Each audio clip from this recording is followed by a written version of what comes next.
The very first dimension of being your healthiest self is person, who you are, your identity. Jesus knew who he was. Jesus knew whose he was. He was God's son. That was affirmed to him by the Spirit of God right before that same Spirit led him into the wilderness.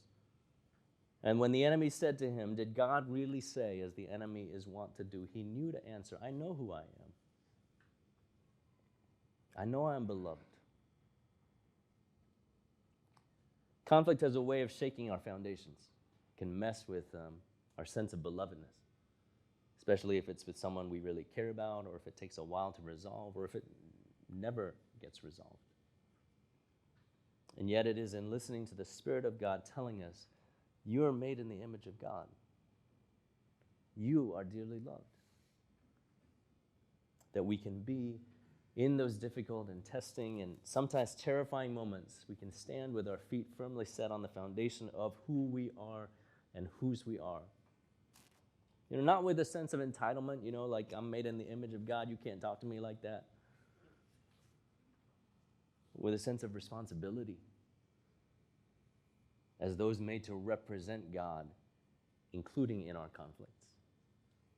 And with a sense of acceptance, of being accepted as those who are beloved in spite of how we may be, what we may say or do in those conflicts. We are still loved. How then are you working on knowing who you are as God's image bearer, as God's beloved, out of conflict so that you can hold on to it in conflict? Irish poet and mystic John O'Donohue wrote, there is a place in you.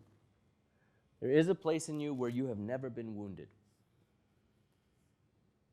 where there's still a sureness in you, where there's a seamlessness in you, and where there is a confidence and tranquility in you. The deepest part of our being.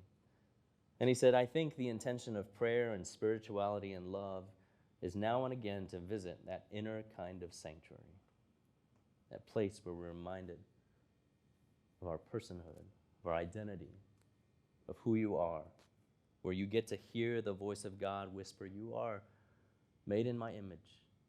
You are beloved.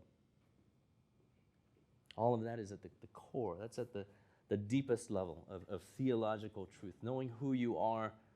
Well, knowing who you are can also be about knowing your history.